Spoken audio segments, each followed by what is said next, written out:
Hola, ¿qué tal? Nuevamente a todos bienvenidos a esta sesión de este seminario propedéutico para poder acceder finalmente a una posición dentro de los nuevos tribunales laborales del Estado de México. Saludo con mucho gusto y afecto y por supuesto con reconocimiento al magistrado presidente del Tribunal Superior de Justicia y del Consejo de la Judicatura del Estado de México, al magistrado Ricardo Alfredo Sodi-Cuéllar. También, por supuesto, al consejero de la Judicatura del Estado de México, el maestro Luis Gerardo de la Peña Gutiérrez, que ambos han tenido esta extraordinaria idea de llevar adelante este esfuerzo en términos del cumplimiento del mandato constitucional, el mandato legal contenido en la Ley Federal del Trabajo y también con las normativas internas en el Estado de México.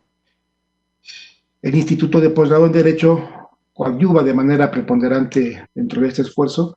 Tengo el honor y la responsabilidad de dirigirlo y es un orgullo y un honor, pero también un gran compromiso el poder participar en este magnífico esfuerzo. Vamos a hablar el día de hoy, platicar con ustedes sobre la terminación de las relaciones de trabajo.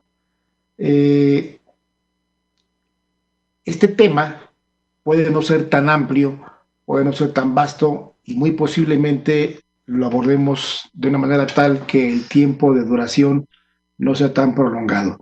Voy a tratar de puntualizar los aspectos más relevantes bajo la misma temática que lo hicimos en la ocasión anterior, compartiendo una pantalla con una presentación que servirá de guía para poder llevar a cabo el desarrollo de esta exposición, iniciando fundamentalmente con lo que va a ser el contenido temático de los aspectos que vamos a ocuparnos de ellos. Así es de que, pues bueno, sin más, vamos a dar inicio. Muy bien, bueno, aquí están los datos de un servidor, el correo, el WhatsApp, para que cualquier circunstancia, cualquier duda que surja, con mucho gusto yo se las desahogue al alcance de mis posibilidades. Ya de la ocasión anterior de la sesión pasada hubo algunas comunicaciones muy amables, muchas de ellas, cosa que agradezco, y también con algunas preguntas que en la medida de lo posible las desahogamos. ¿De qué nos vamos a ocupar el día de hoy?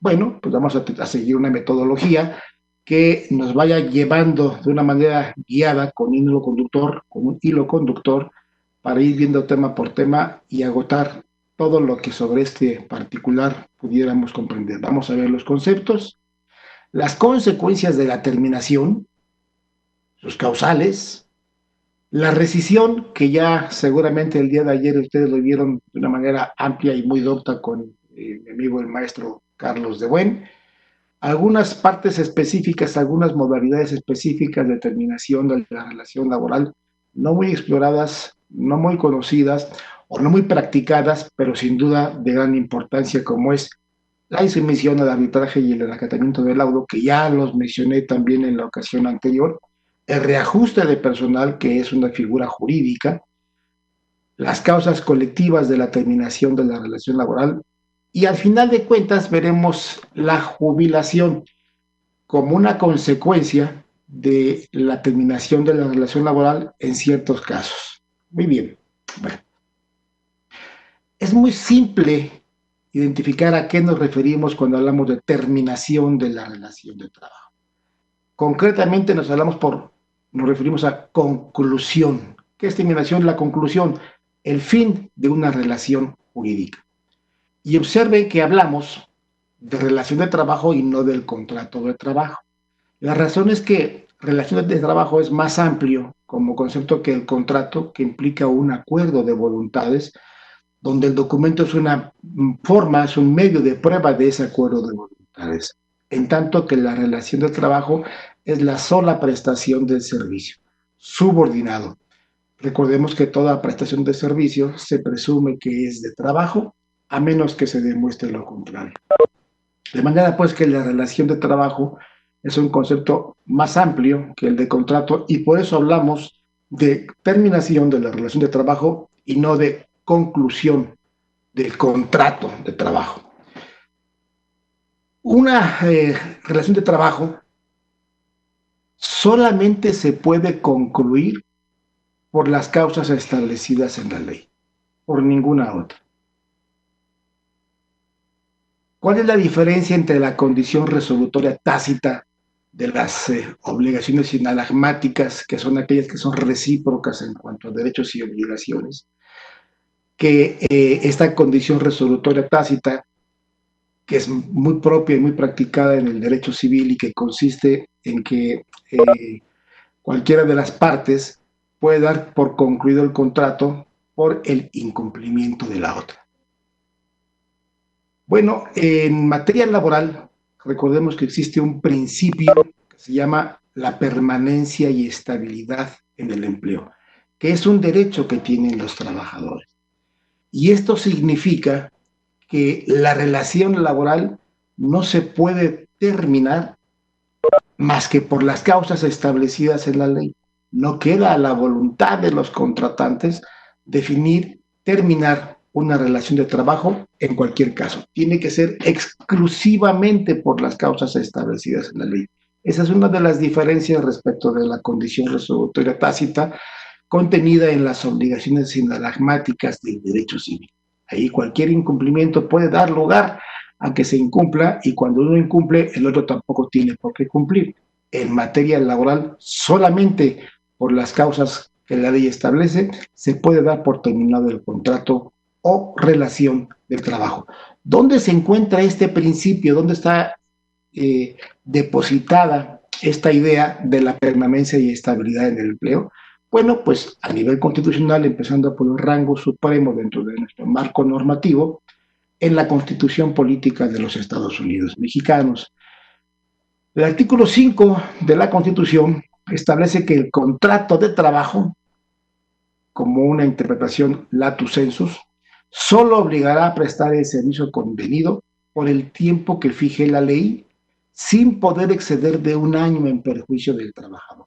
Cuando aquí se refiere a que no puede exceder de un año en perjuicio del trabajador, a contrario sensu, si puede comprender más allá de un año como una obligación para el patrón, no para el trabajador.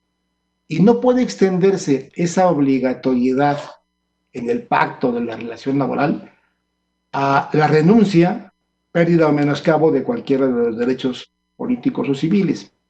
Y adicionalmente, la falta de cumplimiento de dicho contrato por lo que respecta al trabajador solo obligará a este a la responsabilidad civil.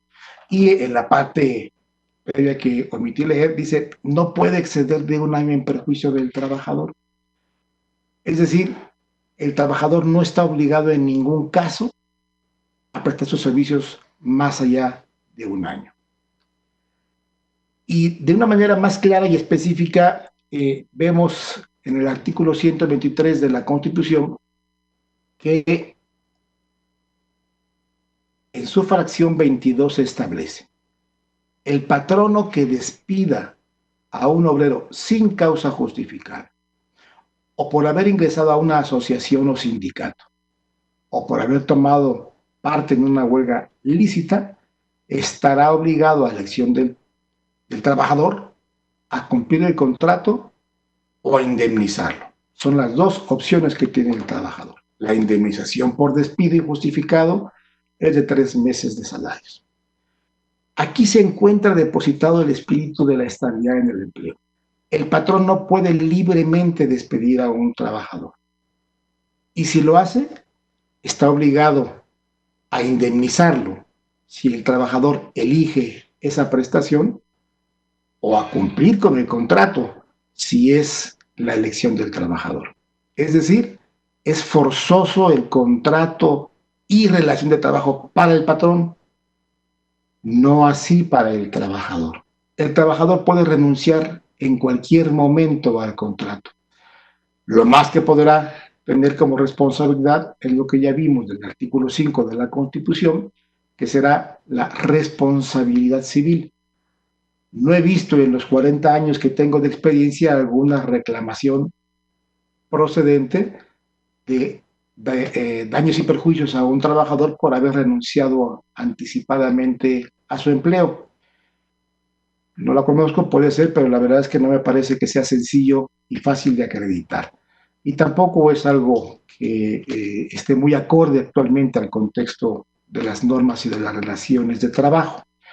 Pero lo cierto es que de acuerdo a estos dos preceptos, claramente comprendemos que para el patrón el contrato no tiene una duración voluntaria, sino que está en términos de lo que está establecido en la ley por tiempo indeterminado y solamente con las modalidades eventuales que más adelante veremos. Es decir, el contrato, el cumplimiento del contrato es obligatorio para el patrón, so pena de indemnización o de reinstalar cuando la ley así lo autoriza, porque más bien al revés, porque siempre lo autoriza, salvo unas excepciones que ya veremos más adelante, pero para el trabajador no es obligatorio cumplirlo. Aquí encontramos entonces el principio de permanencia y estabilidad en el empleo, que es un derecho que tienen los trabajadores.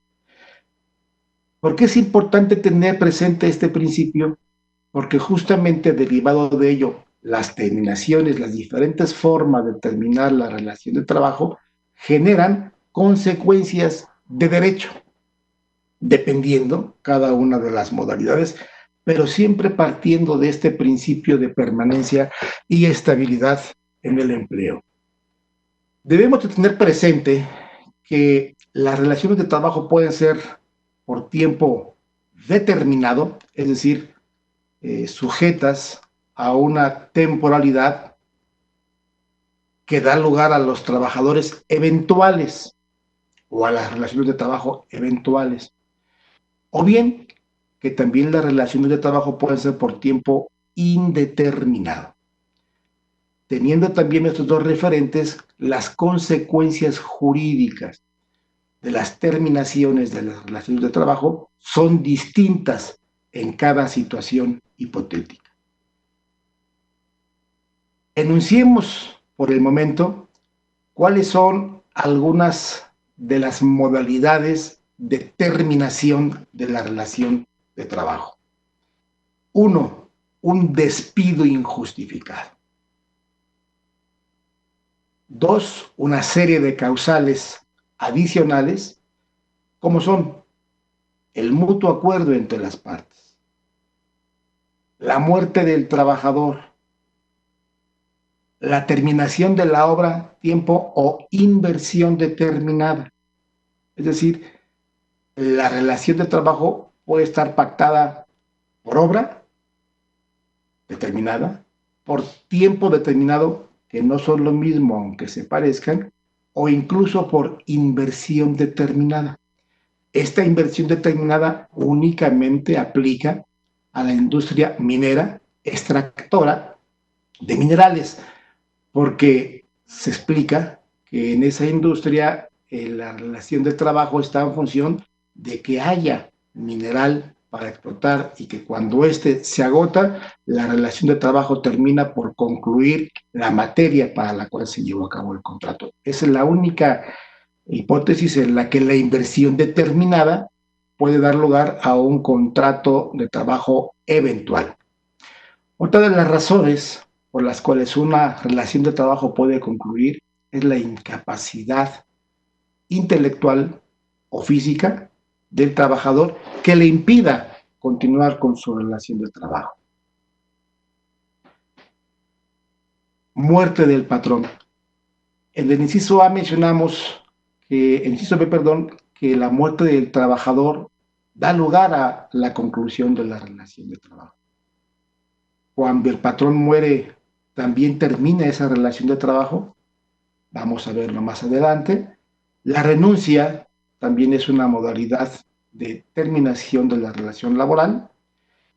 Las rescisiones de la relación de trabajo, tanto por el patrón como por el trabajador, dependiendo de las causales y sin responsabilidad de uno u otro, lo cual ya vieron de una manera abundante, repito, con el maestro Carlos. El reajuste de personal y algunas causas colectivas de terminación de relaciones de trabajo.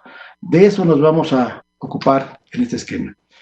¿Cuáles son las consecuencias, así con este planteamiento, cuáles son las diferentes consecuencias jurídicas y jurídico-económicas que se generan por las terminaciones de la relación de trabajo? Bueno, a grosso modo, en sentido amplio, podemos decir que hay dos hipótesis de terminación de relación de trabajo desde la perspectiva del trabajador, que son la renuncia voluntaria o la rescisión de la relación de trabajo hecha por el trabajador sin su responsabilidad y por causas imputables al patrón. Desde la perspectiva del patrón, también tenemos dos hipótesis generales, lato sensu, para efectos didácticos, este esquema, dos hipótesis de terminación de relación de trabajo. El despido injustificado, que digamos que es correlativo a la renuncia voluntaria, es una decisión unilateral. O también la rescisión de la relación de trabajo por causas imputables al trabajador y sin responsabilidad para el patrón. En estas cuatro hipótesis grandes, globalmente consideradas, genéricas, porque hay algunas que no cuentan ubicación en estos espacios, ¿cuáles son las prestaciones que como obligación se genera de pago del patrón hacia el trabajador como consecuencia de las terminaciones de las relaciones laborales por estas cuatro hipótesis? En todo caso, en cualquier caso que una relación laboral termine, cualquiera que sea la modalidad, el trabajador, sus beneficiarios en el caso de que éste fallezca, el trabajador tendrá derecho a que se le pague todo lo que ya generó al momento de la terminación de la relación. Todo. Aquellas prestaciones que se pagaban diariamente y aquellas prestaciones anualizadas que se tienen que pagar ahora de manera proporcional de acuerdo al último año elaborado por el trabajador, año de acuerdo a la antigüedad o año de acuerdo al calendario según sea la situación, pero de manera proporcional. Esto se llama como su finiquito. Así lo decimos los abogados, así lo dicen muchos contadores, y hay quienes le dan una conceptualización distinta, pero para nuestro efecto vamos a llamarle así finiquito. El finiquito entonces es el pago a los trabajadores de todas las prestaciones que generaron. ¿Cuáles son, en términos generales, los salarios que hayan devengado hasta el momento de la terminación de la relación laboral, las vacaciones proporcionales al momento en que ésta concluya, la prima vacacional igualmente proporcional a la fecha, al periodo y a la fecha en la que concluya la relación laboral, y el aguinaldo, digamos que son las cuatro básicas: salarios, vacaciones, prima de vacaciones y aguinaldo. ¿Qué hay con la prima de antigüedad? La prima de antigüedad es una prestación que consiste en el pago de 12 días de salarios por cada año de servicios prestados. Y que cuando el sueldo del trabajador rebasa el doble del salario mínimo, entonces ese doble del sueldo mínimo es el tope o el sueldo con el cual se debe de considerar para el cálculo de esta prestación. Ejemplo, si un trabajador gana 100 pesos diarios, bueno, no puede ganar hoy 100 pesos, 150 pesos diarios, porque el sueldo mínimo anda rondando los 123 pesos, 150 pesos en la zona que no es la zona fronteriza norte, ese sueldo de 150 pesos será el utilizado para calcular sus 12 días por año que comprenden la prima de antigüedad.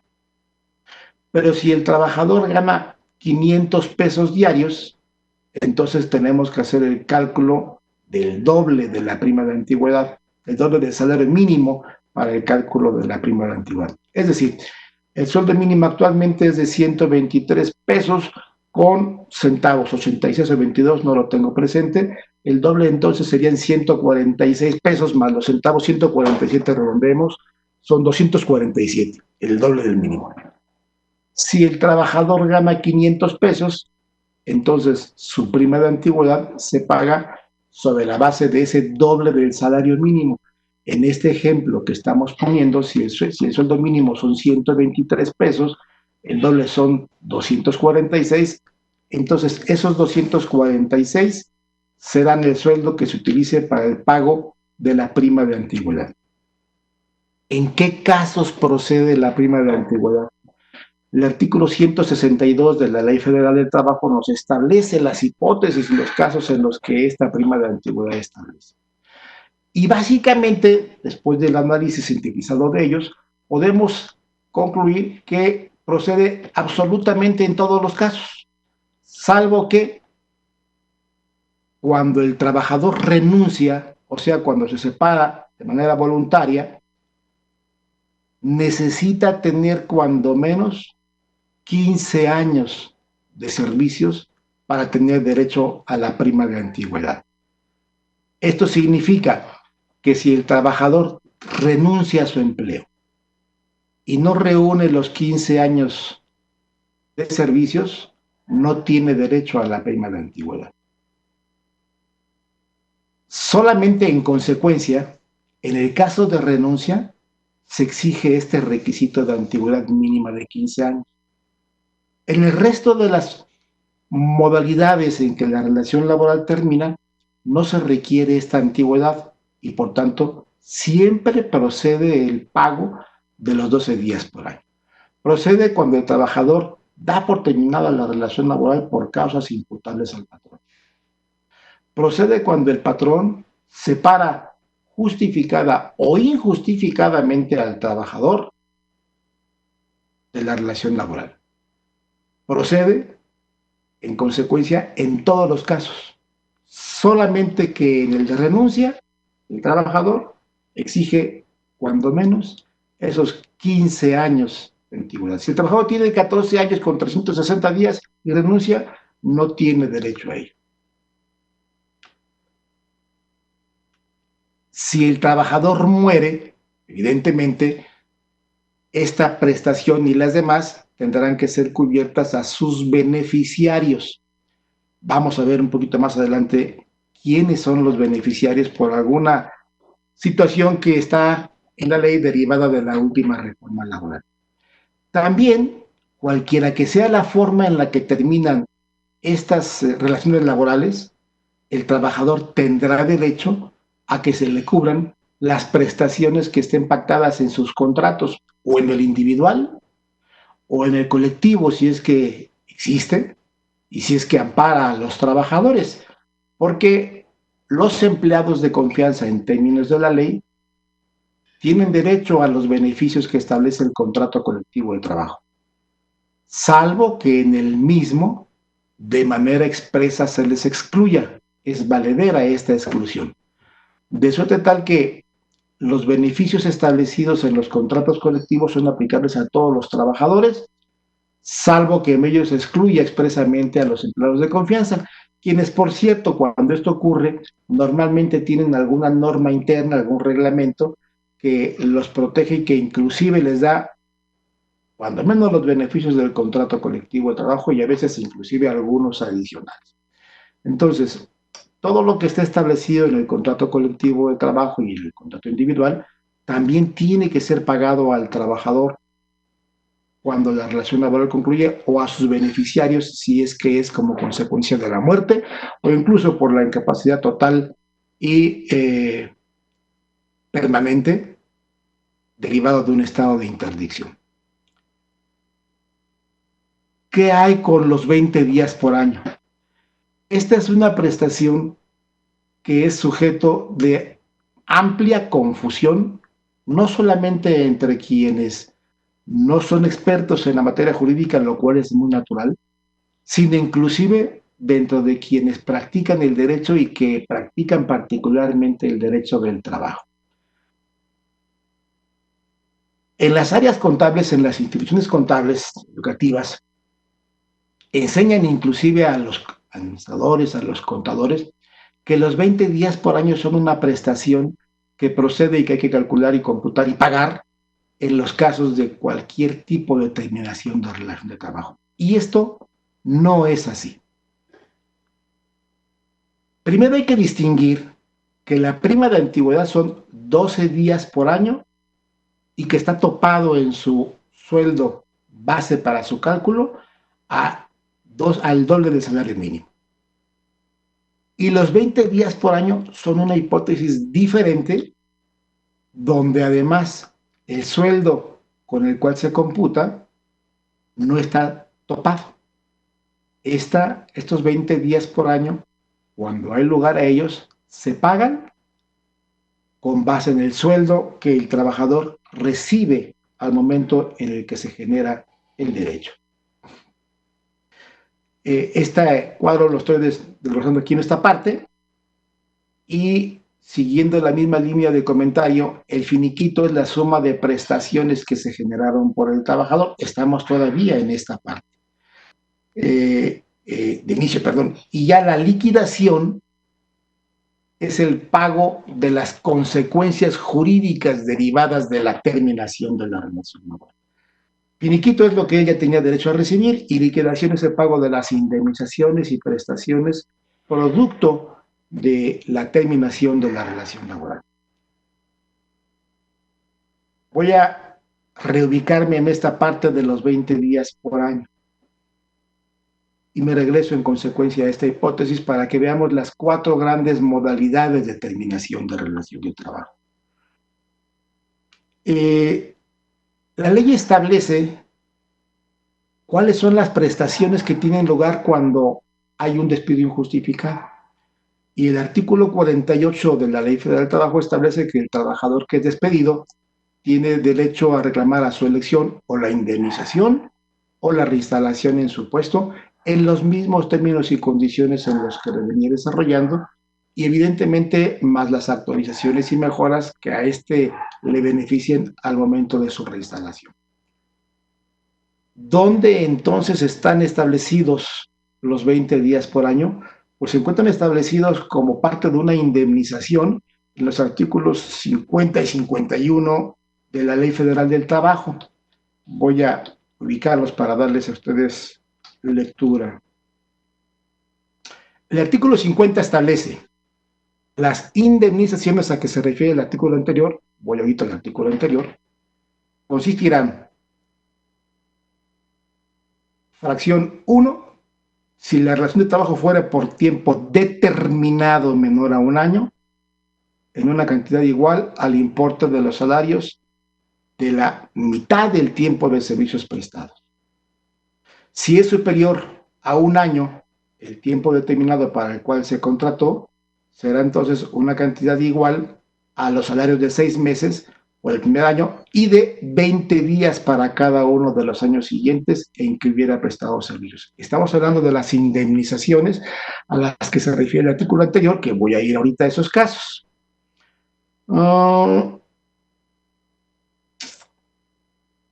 Si la relación de trabajo en fracción 2 fuera por tiempo indeterminado, la indemnización consistirá en 20 días de salarios por cada año de servicios prestados. Ahora bien, ¿cuándo entonces proceden estos 20 días por año de acuerdo a lo que ya hemos establecido, a lo que establece el artículo 51 y que se refiere al artículo 50?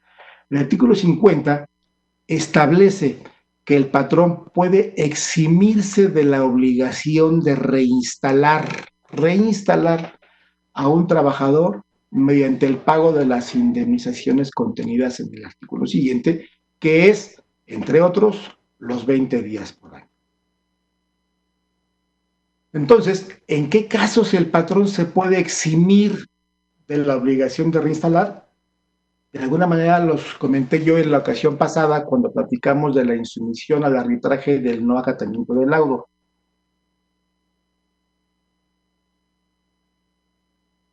Si hablamos de que el patrón se puede eximir de la obligación de reinstalar, tenemos que partir de 2 hipótesis. Uno, si hablamos de reinstalar, es que el trabajador no está laborando. Y 2, si hablamos de que el patrón se puede eximir de la obligación de reinstalar, es porque una norma traducida en una resolución definitiva, un laudo o sentencia, cuando ustedes ya emitan resoluciones, así se lo ordena. ¿Cuándo ocurre entonces esto? Bien, el trabajador que es despedido demanda reinstalación. Y cuando el trabajador que demanda reinstalación es un empleado, en términos del artículo 49, observen ustedes, que tengan una antigüedad menor de un año, o sea, de escasa antigüedad. 2, Si comprueba que ante el tribunal el trabajador, por razón de su trabajo o por las características de sus labores, está en contacto permanente con el patrón, de manera que no es viable continuar en condiciones naturales la relación laboral. Pensemos en el chofer particular, en la secretaria particular, que no siendo ni empleados de confianza ni tampoco eventuales de manera regular, eh, exigen su reinstalación como consecuencia de haber sido despedidos. 3, los trabajadores de confianza. 4, los trabajadores del hogar. Y 5, los eventuales. Repito, el patrón queda eximido de la obligación de reinstalar que le imponga un laudo o sentencia en cualquiera de los siguientes casos de trabajadores que demanden. 1, eventuales. 2, menores con antigüedad menor a 1 año, de confianza, del hogar, o bien que por su cercanía tengan una estrecha relación con el patrón que no permita una continuación natural de la relación laboral. Imagínense ustedes, como ya mencionaba, que una empleada doméstica es separada, demanda su reinstalación forzosa, obtiene una resolución definitiva que así lo ordena, y la familia, el patrón, la patrona, está obligada a de nueva cuenta darle espacio en su casa y a tenerla como trabajadora. Evidentemente esto sería pues una guerra terrible, con una tensión que impediría el desarrollo de una relación de trabajo en términos normales y naturales. Igual con un empleado de confianza, imaginen ustedes que se tiene a el contador, a el responsable del área de finanzas, al responsable de la nómina, y que producto de una separación injustificada demanda su reinstalación, obtiene una resolución final que le da la razón, dado que fue despedido injustificadamente, y condena al patrón a reinstalarlo. El patrón, reinstalar a un trabajador con esas características, hace imposible una continuación natural de la relación laboral. Entonces, en una excepción al derecho de la permanencia y estabilidad en el empleo, el patrón se puede eximir de la obligación de reinstalar a los trabajadores que, quejándose de haber sido despedidos injustificadamente, demandan ante el tribunal, hoy junta, después juzgados o tribunales laborales, la reinstalación como la prestación que eligieron, la reinstalación forzosa en su puesto. Y tramitado el juicio, se concluye con una resolución definitiva que obliga al patrón a reinstalar a estos trabajadores por haber sido despedidos injustificadamente, ya que eligieron la opción de reinstalación que el artículo 48 de la ley les otorga. Reinstalar a este tipo de trabajadores hace imposible la continuación normal de una relación laboral, y entonces la ley le otorga al patrón el derecho a eximirse de la obligación de reinstalarlo. Pero esa facultad de eximirse de la obligación de reinstalarlo, que lo puede hacer el patrón ya sea en el juicio como una opción desde el inicio con la insumisión al arbitraje, o bien cuando viene la emisión del laudo mediante el no acatamiento del laudo o inacatamiento del laudo, no es libre para el patrón en cualquier caso, sino únicamente en estas 5 hipótesis.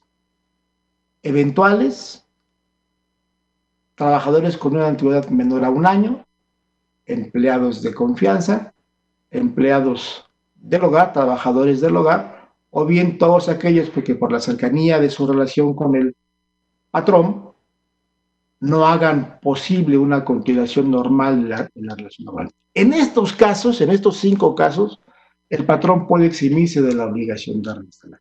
Y en estos casos sí proceden los 20 días por año que aquí tenemos como prestación. Como ustedes observan, Las razones de ser de una y otra prestación comparada con la prima de antigüedad son diferentes. La prima de antigüedad consiste en 12 días por año, topada al doble del salario mínimo, procede en todos los casos, salvo que cuando sea renuncia voluntaria del trabajador, exige cuando menos una antigüedad de 15 años. Esta prestación de prima de antigüedad surgió en la ley del 70 como una intención de provocar y motivar en los trabajadores la estabilidad en el empleo, bajo la idea de que no renunciaran, aspiraran a tener años de servicio para recibir esta prestación y de esa manera tener mayor estabilidad.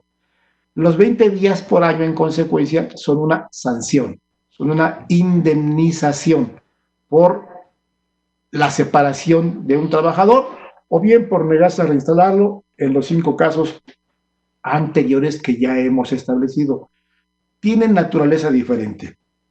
Quizás esta complejidad de situaciones es la que ha provocado que haya confusión generalizada sobre su procedencia. Mayormente, si tomamos en cuenta que muchos contratos colectivos de trabajo y en muchas empresas, sobre todo las grandes empresas, aún sin ese contrato colectivo, acostumbran pagarlo. Y entonces lo cubren. Está bien, es valedero cubrirlo si está perfectamente establecido en el contrato colectivo de trabajo.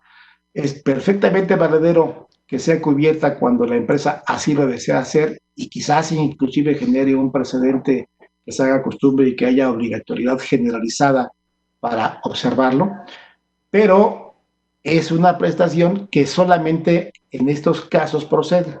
Ahora bien, ya vimos que los 20 días por año procede no en los casos de cualquier despido, solamente cuando se es empleado de confianza, se reclama la reinstalación, se gana y el patrón condenado se exime de la obligación de reinstalar mediante el pago de las indemnizaciones, 3 meses, sueldos caídos, prima de antigüedad y, en ese caso, 20 días por año.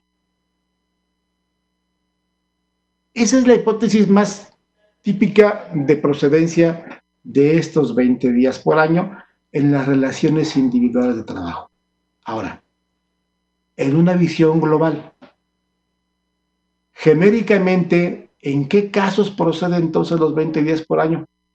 Aparte de los casos de despido injustificado de empleados de confianza, donde el patrón desea eximirse de la obligación de reinstalar, hay otras hipótesis en la ley que así lo prevén, pero no para los casos genéricos de despido injustificado, y esto es importante decirlo.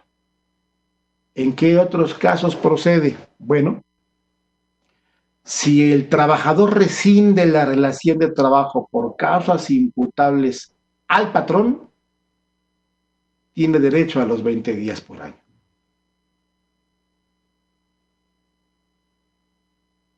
Hay una modalidad que consiste en el reajuste de personal, que también procede en los 20 días por año. ¿En qué consiste el reajuste de personal?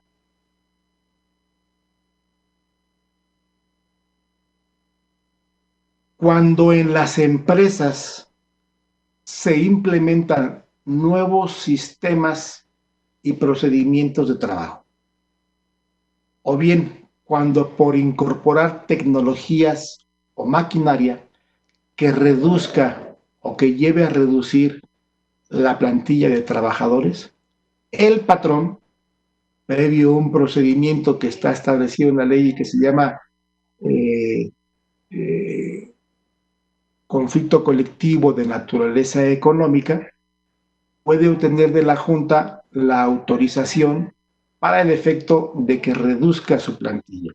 Y entonces separar a los trabajadores que resulten, por así decirlo, ya innecesarios. Y en esas hipótesis tendrá la obligación de pagarles los 20 días por año. Y curiosamente, no solamente 3 meses de indemnización adicional, sino incluso 4 meses. Ejemplo, en la industria aeronáutica ustedes recordarán que en las películas anteriores, de los 70s y 80s, cuando pasaban las imágenes de la cabina de la aeronave, había 3 elementos de la tripulación técnica: un piloto, un copiloto, y en medio de los dos, alguien más que era el que estaba viendo tableros, botones, un Cardex, y llevando a cabo ahí un registro de acciones pendientes por hacer y de las hechas. Con el advenimiento y el desarrollo de la informática, de la computarización incorporada a la industria aeronáutica, este tercer elemento salió sobrando. Cuando las cabinas, cuando los tableros, cuando el espacio de los pilotos y de los copilotos todo se hizo computarizado, pues este elemento ya no tenía ninguna razón de ser. ¿Qué se hizo? Se reajustó el personal. ¿Cómo?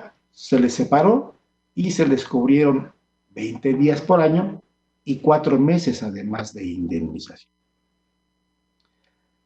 Entonces tenemos ya 3 hipótesis en las que proceden los 20 días por año. Cuando el trabajador es un empleado o de confianza, o eventual, o del hogar, o con una antigüedad menor a 1 año, o cuando su relación es tan cercana con el patrón, su relación laboral, su desempeño de su trabajo, que hace imposible una relación laboral natural. Esa es una hipótesis. Esas 5 son una hipótesis. 2, cuando el trabajador rescinde la relación de trabajo por causas imputadas al patrón, proceden también los 20 días por año. 3, cuando el patrón lleva a cabo un reajuste de personal como consecuencia de la implementación de nuevas tecnologías y nuevas formas de procedimientos que hacen que resulte personal sobrante. Esto en términos del artículo 439 de la Ley Federal del Trabajo. Hay otras hipótesis ya muy específicas en los trabajos especiales que también hacen procedente de los 20 días por año, pero como son trabajos especiales de los cuales entiendo que se va a ocupar mi querida amiga Claudia Esqueda o alguien más de ellos, lo dejo para que ellos lo aborden, que además son ya hipótesis muy especializadas que no alcanzaríamos aquí a abordar. En la parte general son esas 3 las hipótesis donde los 20 días por año proceden.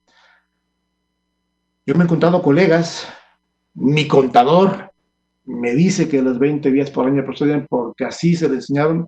Pues no, los que somos estudiosos, iba a decir expertos, los que somos estudiosos del derecho, tenemos muy claro que los 20 días por año no proceden genéricamente en los casos de despido, salvo que se demanda reinstalación, se gane y se ubique en estas 5 hipótesis que hemos mencionado, de acuerdo a lo que establece el artículo 49, 50 y 51 de la Ley Federal del Trabajo.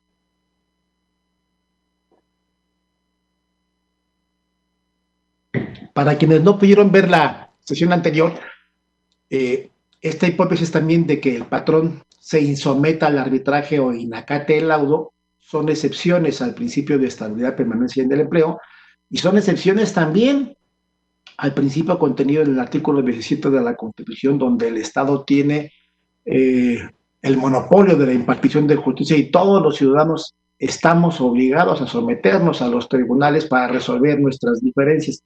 Bueno, en materia laboral se permite esta opción de que el patrón, cuando inicia un juicio y el trabajador demanda reinstalación y está ubicado en cualquiera de las 5 subhipótesis que hemos mencionado, de confianza, del hogar, eventual, antigüedad menor a 1 año, o que su relación sea tan cercana con el patrón que pide una relación laboral, el patrón desde el principio del juicio puede decir: no me someto al arbitraje, o sea, no me someto al juicio.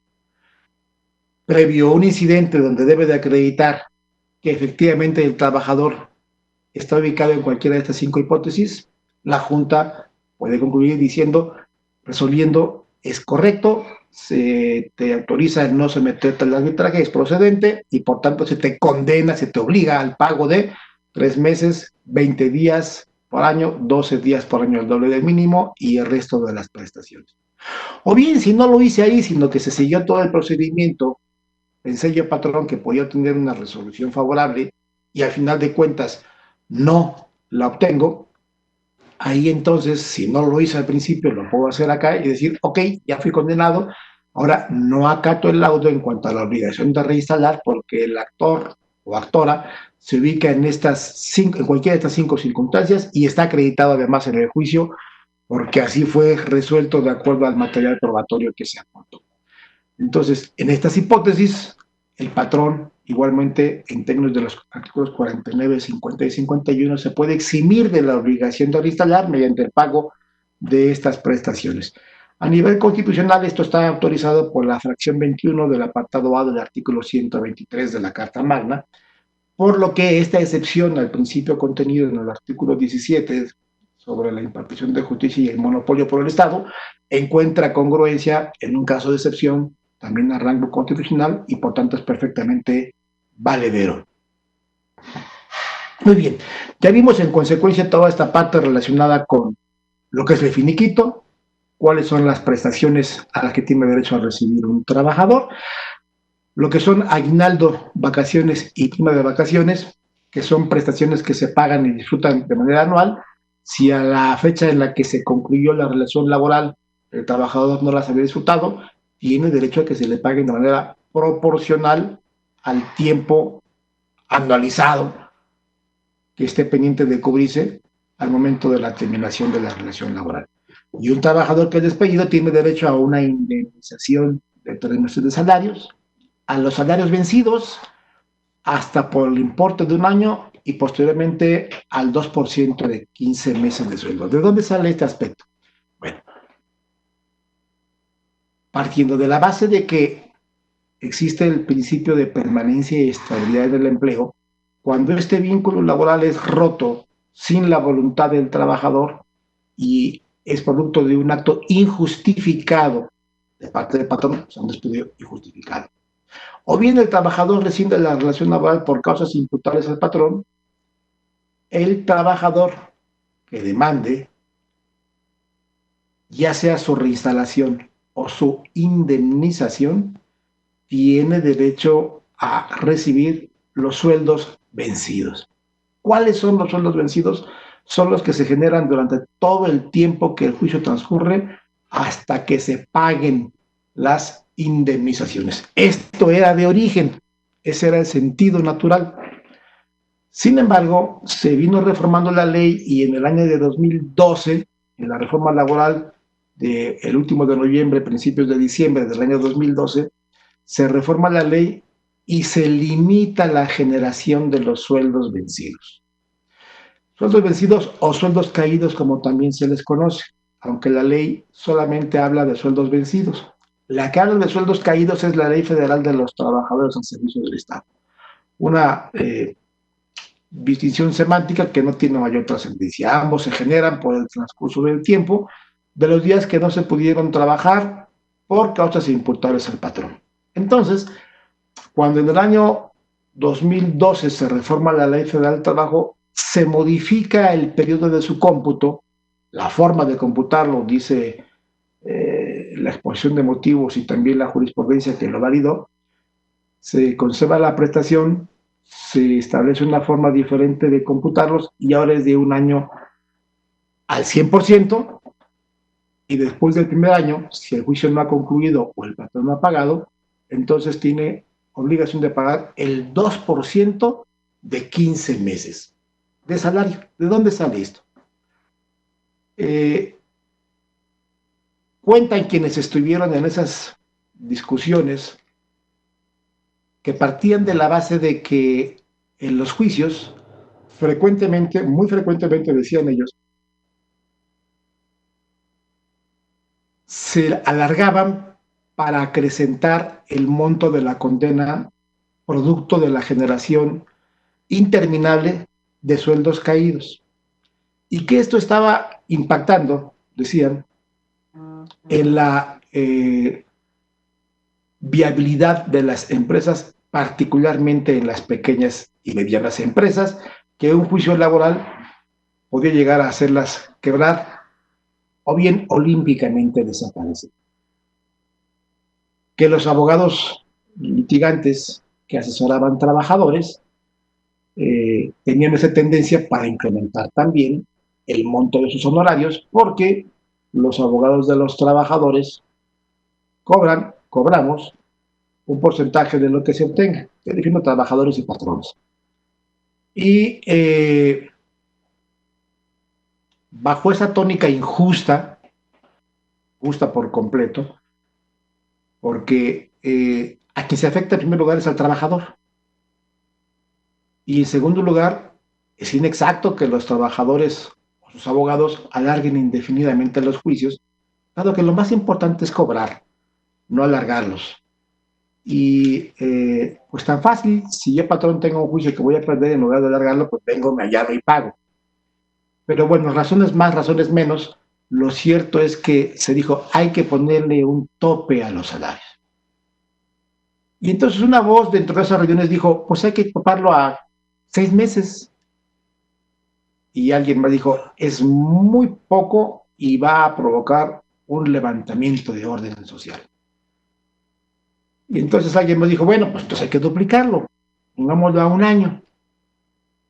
Dijeron, bueno, está bien, pero otra voz adicional dijo, bueno, vamos a agregarle un interés que sea el 2% mensual. ¿Sobre qué? Bueno, sobre los 12 meses del año de sueldos vencidos, más los 3 meses de la indemnización por despido, son 15 meses, pongámosle entonces 2% de 15 meses a partir del primer año y hasta que se cumpla la resolución. Y así pasó, y así fue, y así se hizo ley. Con ese análisis científico, con ese cálculo analítico, actuarial, con la participación de los sectores sociales, obreros y patrones, estoy siendo bastante sarcástico por supuesto, así fue como se decidió que fuera el 2% de 15 meses. De ahí salen los 15 meses. Y el 2% pues, fue también una cantidad totalmente lírica, aportada ahí al canto, sin mayor cálculo, y así fue como prosperó. Entonces, un trabajador que es despedido injustificadamente, un trabajador que rescinde su relación laboral por causas imputables al patrón, tiene derecho, aparte de su indemnización o reinstalación, al pago de sus sueldos vencidos, que ahora se calculan por el primer año al 100%.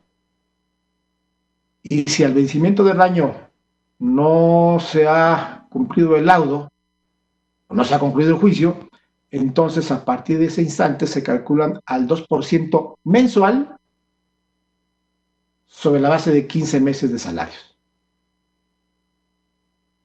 Y para ponerle sabor al asunto, y complicación por supuesto, la ley establece que esos sueldos caídos se van a pagar sobre el sueldo que esté vigente al momento del pago. Es decir, si hoy un trabajador es despedido y ganaba 100 pesos, fecha actual, después de 3 años, el sueldo que su puesto recibe es de 150 pesos diarios, los sueldos caídos y los 3 meses de indemnización se van a pagar de acuerdo al sueldo que esté vigente al momento en el que se haga el pago, o sea, sobre 150 pesos.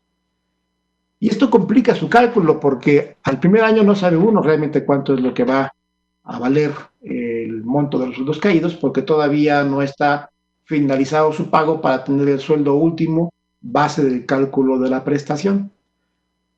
Y es entonces, reitero, hasta que se paga cuando se establece el sueldo vigente y sobre esa base se calculan estos sueldos caídos y la indemnización, lo cual hace sumamente complejo el escenario y que da lugar a complicaciones peligrosas en la conclusión de los juicios producto de los cumplimientos de los laudos o sentencias, porque de pronto cuando se pagan no resultan al 100% cumplidas. Siempre hay una diferencia producto de un error en el cálculo y esto provoca que haya nuevas actualizaciones en las ejecuciones y las condenas de los laudos. Bien, vamos a seguir adelante. Decía yo que los sueldos caídos, la primera antigüedad, las contractuales, los 20 días por año, y el artículo 439, que es el que establece el reajuste de personal. Cuando se trata de la implantación de maquinaria o de procedimientos de trabajos nuevos que traigan como consecuencia la reducción de personal, a falta de convenio, el patrón deberá obtener la autorización del tribunal de conformidad con el procedimiento especial colectivo, que todavía no existe porque se entra en vigor cuando ya hay tribunales, pero cuando ustedes estén, ya habrá procedimiento especial colectivo. Si hoy esto se hiciera necesario en alguna empresa, tendría que aplicarse el procedimiento especial, nada más, no el colectivo que todavía no aplica. Y los reajustados tendrán derecho a una indemnización de 4 meses de salarios más 20 días por año o la cantidad estipulada en los contratos si fuera mayor, y la prima de antigüedad que se refiere al artículo 162 de la Ley Federal del Trabajo. Volviendo de manera más específica a las razones por las cuales concluye una relación laboral. El mutuo consentimiento de las partes en términos del artículo 53 de la ley. El mutuo consentimiento, el acuerdo de las partes para concluir la relación laboral es válido y suficiente para terminar un vínculo jurídico laboral. Por supuesto que sí, sin ningún problema. Mucho se dice que si los derechos de los trabajadores son irrenunciables, ¿cómo puede el trabajador renunciar a su empleo? Y esto porque la ley no establece la renuncia como una modalidad de terminación de la relación laboral. Claro, una renuncia acompañada de una aceptación se convierte en un mutuo consentimiento y nada prohíbe que una renuncia de un trabajador a su empleo tenga plena validez, porque ya vimos que el artículo 5 de la Constitución permite que él no cumpla la temporalidad del contrato y que se separe sin mayor responsabilidad más que eventualmente la responsabilidad civil. Entonces, el trabajador puede renunciar al empleo o bajo la premisa de que los derechos de los trabajadores y dentro de ellos el derecho al trabajo es renunciable, sin duda alguna que es renunciable. Si no lo fuera, así se convertiría justamente en lo que se quiere evitar, la esclavitud. Si el trabajador estuviera obligado permanentemente a prestar sus servicios como trabajador, como empleado, bueno, pues entonces esto ya no sería un derecho para los trabajadores, sino un derecho en contra de los trabajadores. No hay ningún impedimento para que un trabajador renuncie a su empleo. La muerte del trabajador es natural, es lógico que cuando un trabajador pierde la vida, la relación laboral concluya. ¿Qué se tiene derecho a recibir? Lo mismo. Los sueldos devengados, las vacaciones, la prima de vacaciones, el aguinaldo y la prima de antigüedad. Si el trabajador ya falleció, ¿quién tiene derecho a recibirlos? La ley establece quiénes son los beneficiarios legales de un trabajador que por tanto tienen derecho a recibir las prestaciones que él haya generado y que estén pendientes de cubrirse al momento de su muerte o que sean producto de su muerte, si es que su muerte generó también algunos derechos, por ejemplo, producto de un riesgo de trabajo sin que tuviera seguro social. Y entonces la ley en el artículo 501 establece quiénes son los beneficiarios del trabajador y establece de una manera taxativa los hijos menores de edad, el cónyuge, los ascendientes, los dependientes económicos, y hace una relación muy detallada. Y si no hubiera nadie, entonces el Seguro Social sería el beneficiario de los derechos del trabajo fallecido. En la vida jamás ha ocurrido que el Seguro Social sea beneficiario porque pues todos los trabajadores o tienen un beneficiario de los que establece la ley o en el litigio se busca que alguien sea declarado beneficiario o surge alguna concubina, surge a veces 2 o 3 personas que se estiman tener derechos para ser beneficiarios y finalmente el sentido de este artículo 501 es proteger a la familia del trabajador. El carácter social del derecho del trabajo se concentra frecuentemente en sus disposiciones protectoras del trabajador y de su familia. Esa es la esencia del contenido social del derecho del trabajo. Y digo esto porque el artículo 5º reformado, fracción 14, si mal no recuerdo, de la Ley Federal del Trabajo, establece también la posibilidad de que desde el contrato de trabajo el trabajador inserte,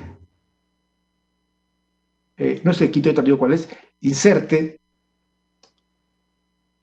la designación de sus beneficiarios.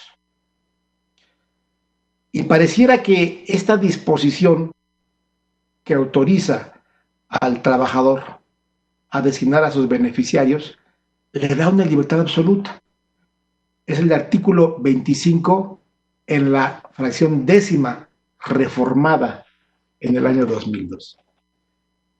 El artículo 25 nos establece que el escrito en el que constan las condiciones de trabajo deberá contener, fracción 10ª, la designación de los beneficiarios a los que se refiere el artículo 501 de esta ley para el pago de los salarios y prestaciones devengadas y no cobradas a la muerte de los trabajadores o las que se generen por su fallecimiento o desaparición forzada derivada de un acto delincuencial que ya está considerada como un riesgo de trabajo y que inclusive existe una ley federal específica para considerar como tales a este tipo de eventualidades, lamentablemente.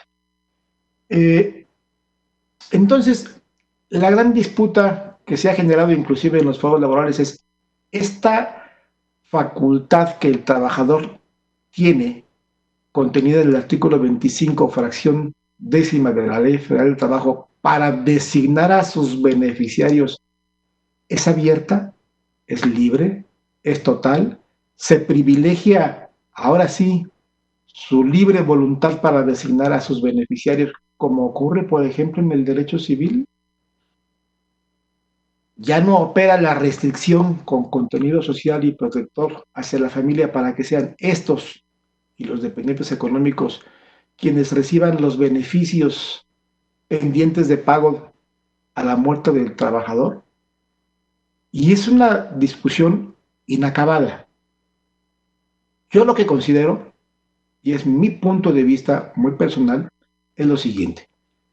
Uno, partiendo, reitero, de la base de que el derecho del trabajo tiene un contenido social innegable que le da razón de ser, es obvio, es lógico, es jurídico que esta libertad que tiene el trabajador del artículo 25, fracción 10ª, para designar a sus beneficiarios, debe ser de entre los que establece el artículo 501 de la Ley Federal del Trabajo. Dentro de ellos se establece la viuda o el viudo, los hijos menores de 18 años, los mayores de esta edad si tienen una incapacidad del 50%, los hijos de hasta 25 años que se encuentren estudiando en algún plantel, los ascendientes concurrirán con las personas mencionadas en la fracción anterior sin necesidad de realizar investigación económica, etcétera, el cónyuge supérstite, las personas que dependían económicamente del trabajador, etcétera. Entonces, la primera razón por la que yo estimo que no es una libertad absoluta la que tiene el trabajador para designar a sus beneficiarios de acuerdo a la fracción 10ª del artículo 25 es el contenido, la esencia y el principio social del derecho del trabajo. Y segundo, la lógica operativa. Sería absurdo estimar que, contrario a lo que dispone el artículo 501, el trabajador pudiera dejarle el beneficio de sus derechos laborales a la vecina, a la de la casa de enfrente, a su mejor amigo, y que desprotegiera a los verdaderos dependientes económicos. Pugna ese sentido con el contenido y principio del derecho social. En derecho civil puede ser perfectamente válido porque tengo la absoluta libertad de designar a quién le dejo mi patrimonio. pero el derecho laboral de contenido social solamente debe de partirse de la base de su sentido protector del trabajador y su familia. Y dos, me parece que la libertad que se tiene en el artículo 25, fracción décima, es más bien una simplicidad procesal. Los que establecen el artículo 501 como beneficiarios tienen que demostrar en un procedimiento específico donde lo que busquen sea que se les declare como beneficiarios. No nada más es llegar y decir, aquí está mi acta de nacimiento, soy el hijo y páganme lo que se debe. Tiene que ser declarado por la autoridad jurisdiccional laboral. ¿Por qué es así? Porque si el patrón paga a alguien que en términos del artículo 501 no era legalmente beneficiario y después llega alguien que asuma, alegue tener derechos y los acredita, el patrón pagaría 2 veces por hacer un pago erróneo. Solamente se tendría que pagar a quienes ante el procedimiento seguido ante las juntas hoy, tribunales mañana, sean declarados beneficiarios. Entonces, el trabajador puede designar para evitar este procedimiento o el alargamiento de este procedimiento que concluya en la designación de beneficiarios que suelen ser tardados a veces, puede anticiparse a decir, a ver, mi esposa es fulana de tal, la designo beneficiaria, mis hijos son A, B y C, los designo beneficiarios, mis padres son fulano y sutano, los designo beneficiarios, y entonces dentro de los que se encuentran establecidos en el artículo 501, los hago nominativos. 501 es genérico, los padres, los hijos, los abuelos, etcétera. Y lo que puedo hacer es que dentro de ellos, en el contrato individual, los hago nominativos y específicos, y en esa consecuencia abreviamos el procedimiento que la ley establece para que sean declarados beneficiarios los que así asuman que tienen esos derechos. Bien, entonces estamos con la muerte del trabajador y los beneficiarios. El patrón que muere es una causa de terminación de la relación laboral, al igual que la muerte del trabajador. Pues no siempre, no necesariamente. Depende del sentido organizativo de la fuente de trabajo y depende de la naturaleza de la relación o de las funciones, mejor dicho, que el trabajador desempeñe. Si el trabajador es el chofer particular, no de la empresa, mi chofer particular, y muere el patrón, la relación laboral termina. No hay ni vuelta de hoja.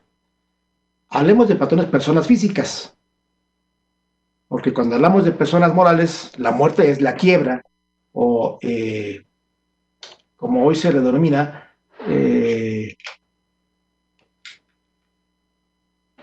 cuando la empresa ya no puede enfrentar sus obligaciones, el concurso mercantil.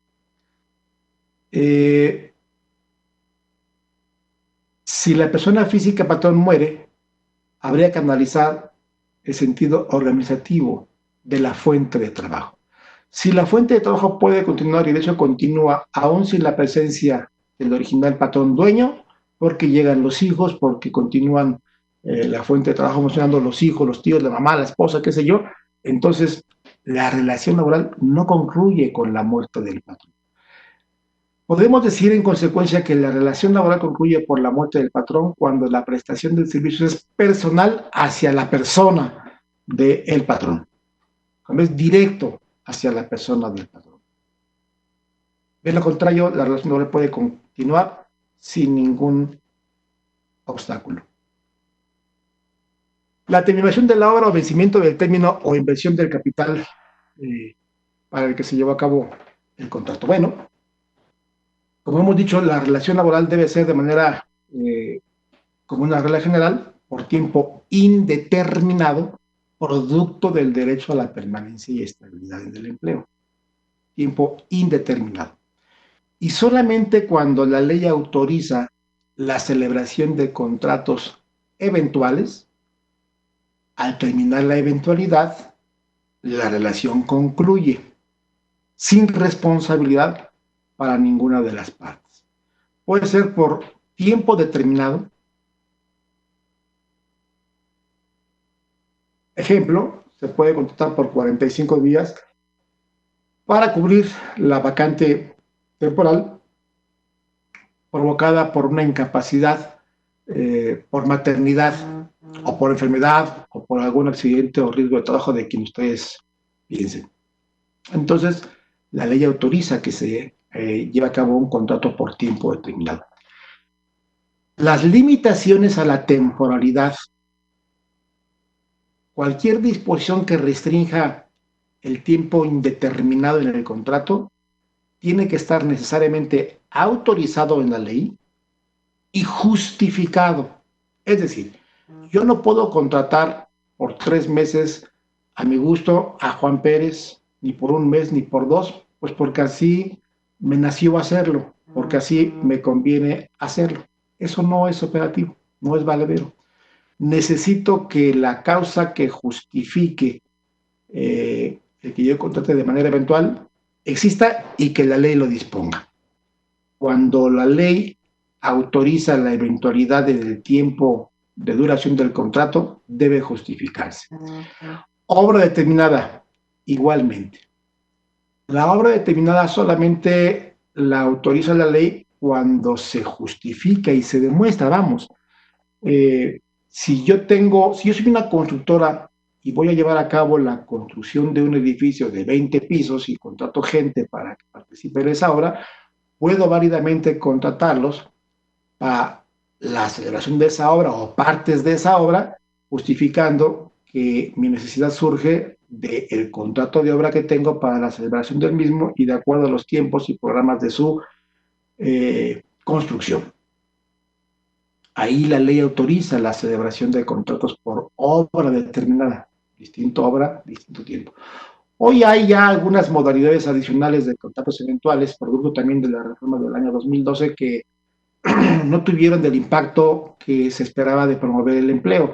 Contrato que están por temporada, contrato por a prueba, contrato por capacitación inicial, etcétera, que francamente no he visto ninguno que se lleve a cabo y que por su especificidad voy a procurar no adentrarme porque no creo que abone al contexto general de este curso propedéutico. Sería en todo caso ya materia de las líneas finales que eventualmente para los que logren aprobar esta primera etapa pasen a la segunda y seamos ya más específicos y más profundos en este tema.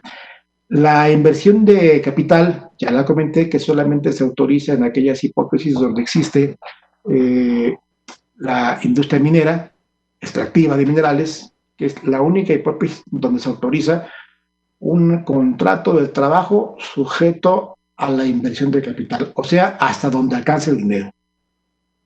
Es la única hipótesis. Y la verdad es que prácticamente no aplica porque existen los contratos colectivos de trabajo en la industria minera que al establecer mayores y mejores derechos que los que establece la Ley Federal del Trabajo, hacen que esta disposición sea prácticamente letra muerta por prevalecer las condiciones pactadas en el contrato colectivo de trabajo.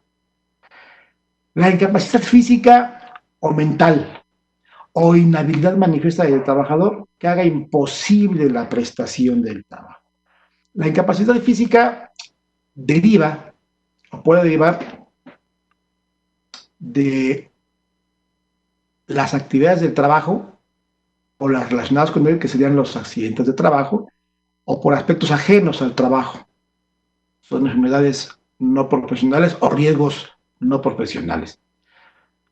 Las incapacidades de los trabajadores pueden ser permanentes o provisionales. Si la incapacidad es permanente, provisional o eventual, puede ser total o parcial. Puede ser, por ejemplo, que a un trabajador que sufrió eh, la lastimadura severa de un dedo de la mano derecha le genere una incapacidad parcial, temporal,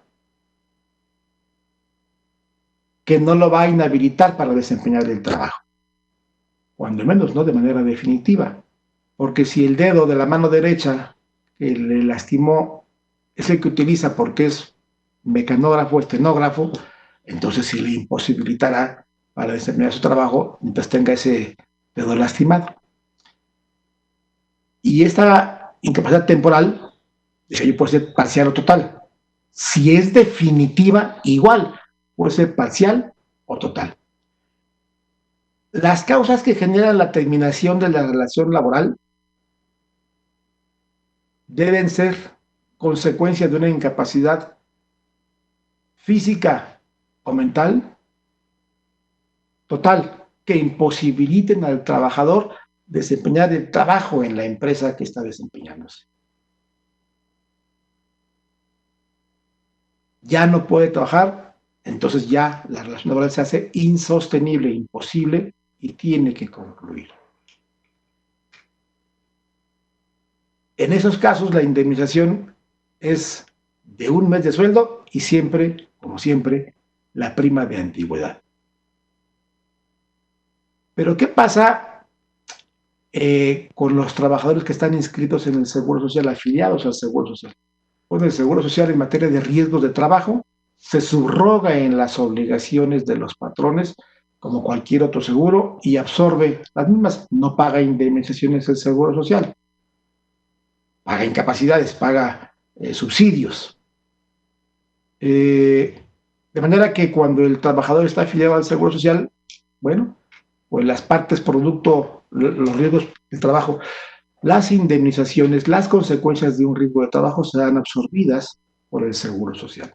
Pero si no está afiliado al Seguro Social, entonces el patrón debe absorber la totalidad de las obligaciones que de esto le generen.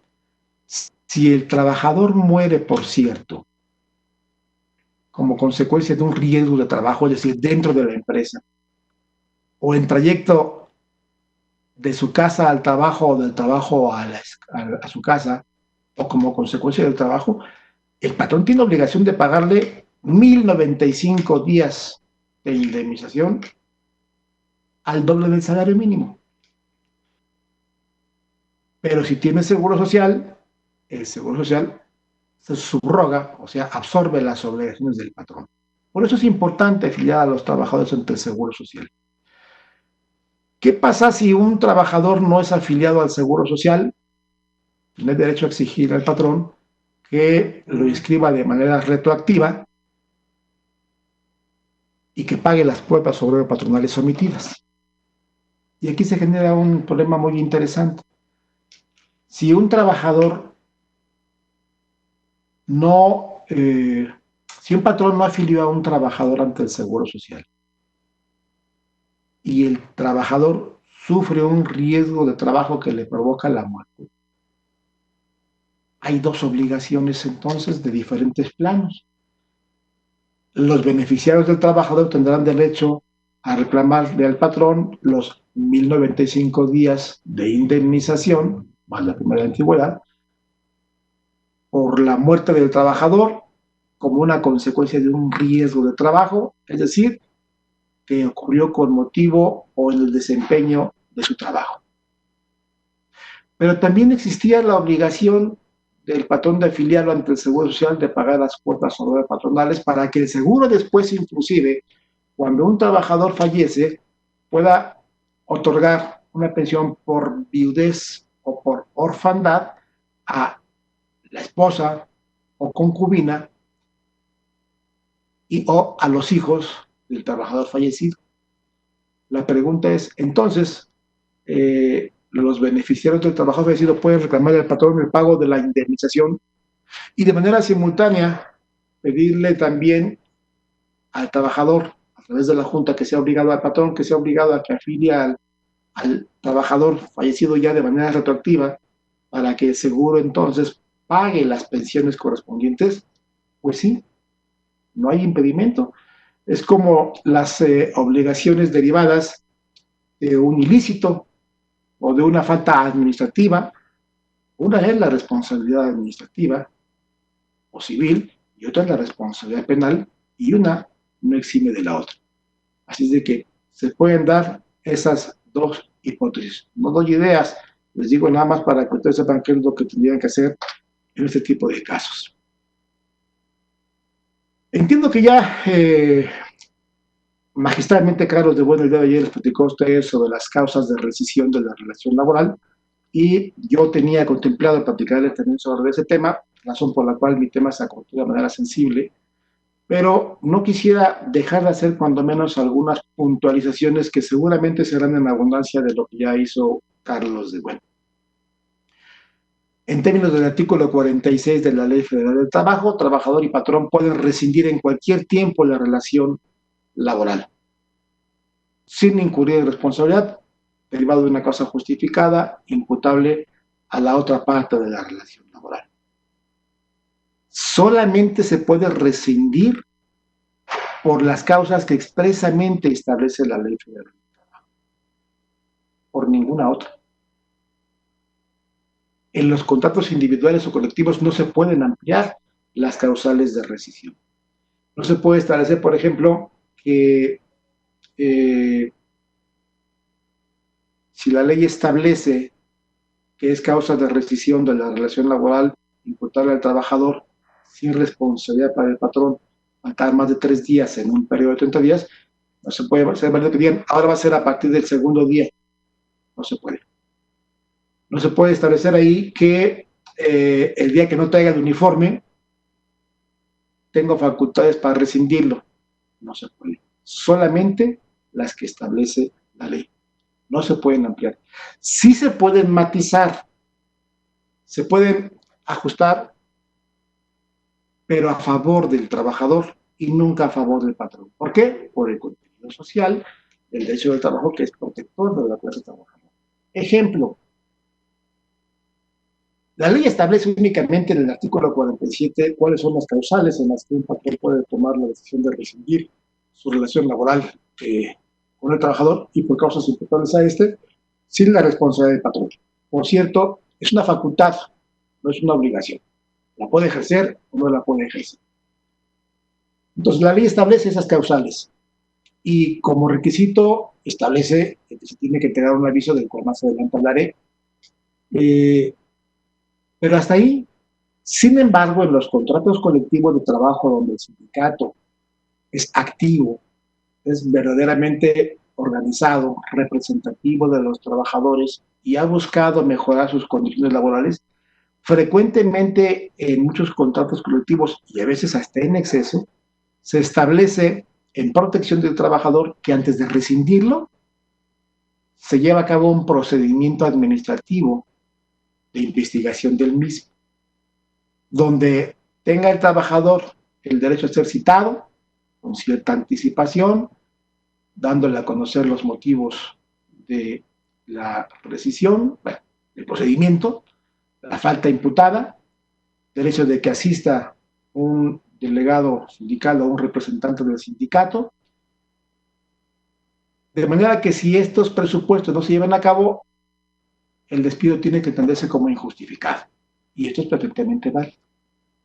Se llega inclusive al exceso de establecer que, como existió en algún contrato colectivo de trabajo en el que yo tuve oportunidad de conocer desde la parte patronal, que las pruebas que no se aporten en ese procedimiento administrativo no se podrían aportar por la empresa en el juicio laboral o de hacerlo serían nulas.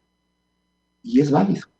O sea, las causales de rescisión no se ampliaron, o las mismas se matizaron y se establecieron una serie de requisitos adicionales en protección del trabajador para llevar a cabo la rescisión. Por eso yo afirmo, no se pueden ampliar, no se puede ampliar el catálogo de causales de rescisión.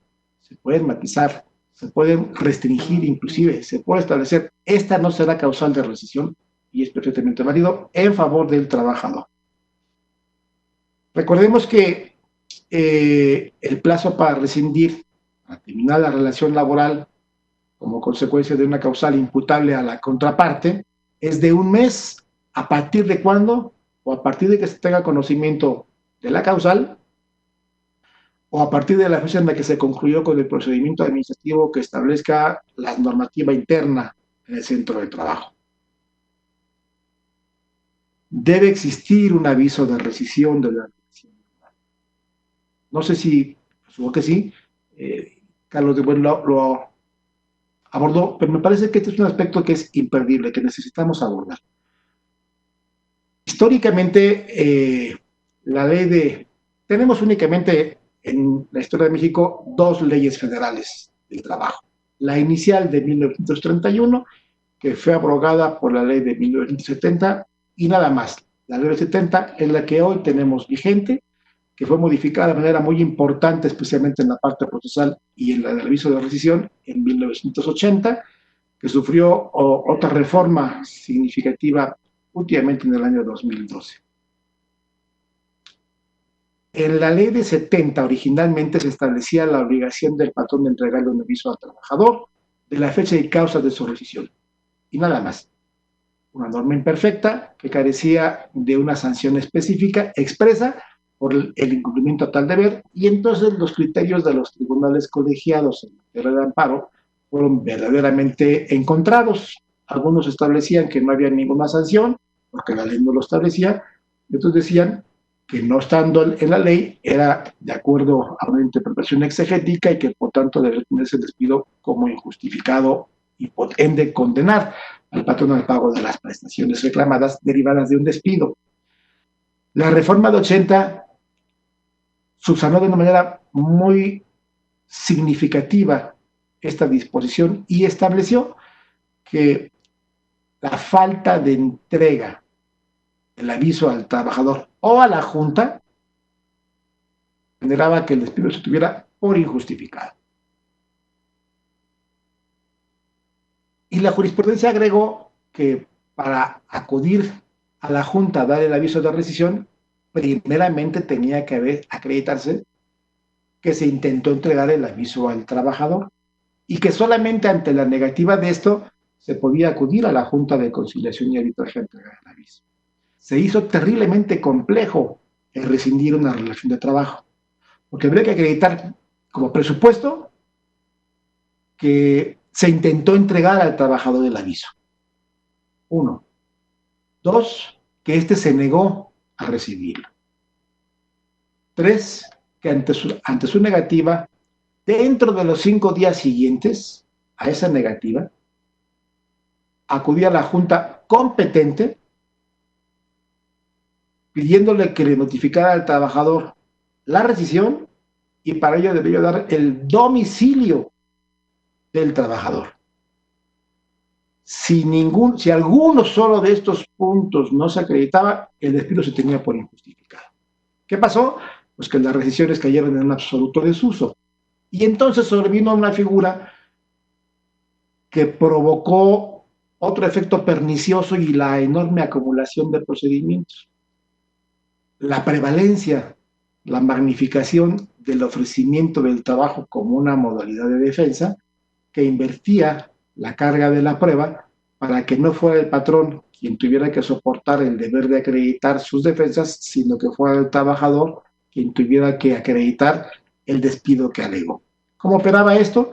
El trabajador demandaba un despido injustificado, la empresa decía falso, lo niego, y como prueba de ello ofrezco el trabajo en los mismos términos y condiciones en los que lo venía desempeñando, y de acuerdo a una jurisprudencia vieja, esto no era nuevo, de 50 y tantos, eso provocaba que se presumiera la buena fe del patrón y que por ende se invirtiera la carga de la prueba y que ya no tuviera él que acreditar sus defensas sobre el no despido, sino el trabajador, el sí despido, bajo la premisa de que no era creíble que una empresa a quien se le imputara haber despedido a un trabajador le ofreciera que se reincorporara en un plazo breve desde el despido y hasta la demanda, que en aquel entonces era de un mes, la ley de 31, perdón, y que ahora era de 2 meses para poder demandar un despido injustificado.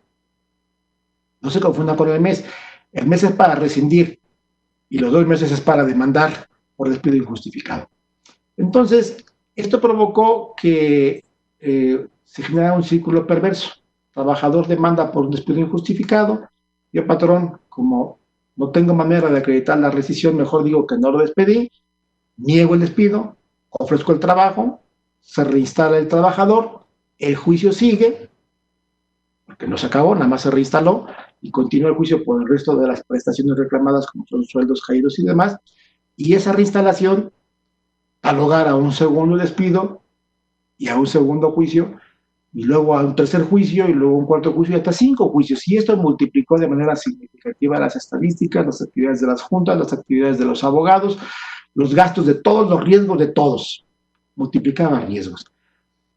Por esa razón, en la reforma del 2012 se matizó y ya no se estableció la consecuencia, la presunción iure de jure, de tener por injustificado el despido ante la falta de entrega del aviso, sino que se estableció la presunción de que sería injustificado y admitía prueba en contrario. Hasta ahí las cosas habían funcionado más o menos. En esta última reforma del 1 de mayo del año 2019, lo que se establece es lo siguiente, que la falta de entrega del aviso al trabajador o a la junta, al tribunal dice ahora en el texto reformado, generará admitirá la presunción, admitirá la prueba en contrario para que el patrón acredite la justificación del despido. Ojo, la falta de entrega del aviso genera que el patrón deba acreditar la justificación del despido. No la entrega del aviso, sino la justificación del despido. ¿Y qué es lo que tiene esto como consecuencia? Pues que el aviso ya no tiene ninguna relevancia. Porque si yo le doy el aviso al trabajador, estoy obligado a acreditar en juicio las causales de rescisión. Y si no se lo doy, también. Entonces dijera alguien, ¿y para qué se lo das entonces? ¿Para qué le das tus cartas? Hasta aquí, la falta de entrega del aviso en términos de la legislación actual, vigente a partir del día 2 de mayo, porque se publicó el día 1 del año 2019, la falta de entrega del aviso, lo único que genera es la natural carga de la prueba de la parte patronal de acreditar las causas justificadas del despido. ¿Cuál es la verdadera trascendencia de la entrega del aviso? Que el término que tiene el trabajador, plazo, para presentar su demanda, que es de 2 meses, no inicia si no se le ha entregado el aviso. Y entonces puede pasar un tiempo significativo, y si yo me voy a defender con un aviso de rescisión, con una causa de rescisión, perdón, pues no importando el plazo que haya tomado el trabajador para presentar su demanda, se considerará oportuna. Es prácticamente, en términos jurídicos hoy día, la única consecuencia de la omisión de la entrega del aviso de rescisión. Prórroga. Fíjense ustedes que cuando una relación laboral por tiempo o por obra determinada se celebra y el patrón, cuando concluye el plazo del tiempo determinado o el plazo estimado de la obra determinada, el patrón lo separa por haber vencido el periodo para el cual fue contratado, pero la fuente de trabajo subsiste. O sea, el edificio no se ha acabado de construir. La temporada para la cual lo contrató, la incapacidad, si tengo un ejemplo de incapacidad de una empleada por maternidad y lo va a cubrir alguien que contrató de manera eventual, la incapacidad de la trabajadora a quien se cubre se amplió, se complicó su situación y se duplicó el tiempo. Y yo, sin embargo, patrón, separo al trabajador. ¿Qué tiene que demandar el trabajador? No es ni la reinstalación, ni la indemnización, sino la prórroga del contrato de trabajo. Tiene que demostrarse que la materia del trabajo subsiste y que por ende lo que tiene que reclamarse, lo que tiene que ocurrir es continuar con la relación de trabajo por el tiempo determinado u hora determinada establecidos, si es que fueron formalmente válidos porque se estableció la causal, el tiempo, etcétera, por el tiempo que todavía prevalezca la fuente de trabajo. Eso es algo importante. Esto está en la jurisprudencia, no lo digo yo, y es una jurisprudencia antigua. Empleados de confianza. Los empleados de confianza tienen además una causal de rescisión específica y adicional, siendo la confianza que el patrón tiene en ellos, la característica fundamental, la esencia, es el factor confianza. Una de las causales de terminación de relación laboral específica para los empleados de confianza es la pérdida de la confianza. Pero la pérdida de la confianza no es un elemento meramente subjetivo. No puede estar basada en aspectos unilaterales y ya no creo en ti, ya no te confío, ya no te quiero. ¿Por qué? Pues porque ya no te creo. No. Tiene que acreditarse que ocurrieron hechos en juicio que motivan una pérdida de la confianza. Como todo acto, en este caso, como si se fuera autoridad, el patrón tiene que acreditar la motivación para su determinación de separarlo como consecuencia de una pérdida de la confianza. ¿Qué tiene que ocurrir? Pues a lo mejor tengo que demostrar que el señor malversó fondos, que sustrajo bienes, que se apropió de algún material, que conspiró, en fin, cualquier otro elemento que de manera objetiva acredite que existe una razonabilidad para la pérdida de la confianza, será motivo suficiente para que ésta opere. No es un aspecto meramente subjetivo donde el patrón, por voluntad propia, decide y así concluye. No. Eh, Otro aspecto importante, los trabajadores con más de 20 años. Aquellos trabajadores que tienen 20 o más años de antigüedad no pueden ser rescindidos por las causales normales del artículo 47 de la Ley Federal del Trabajo, sino que tendría que ser de tal naturaleza grave la falta cometida para que hiciera imposible la continuación de la relación de trabajo.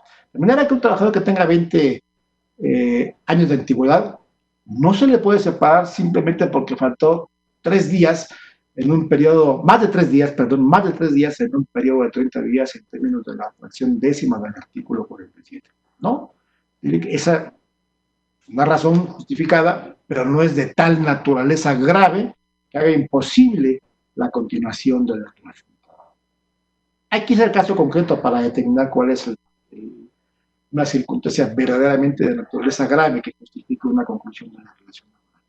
Pero se me ocurre, por ejemplo, pensar una riña entre el trabajador y el patrón. Bueno, pues eso evidentemente, si llegaron a golpes, si llegaron a agravios severos, pues evidentemente puede ser una causal justificada grave que impida la continuación de la relación de trabajo.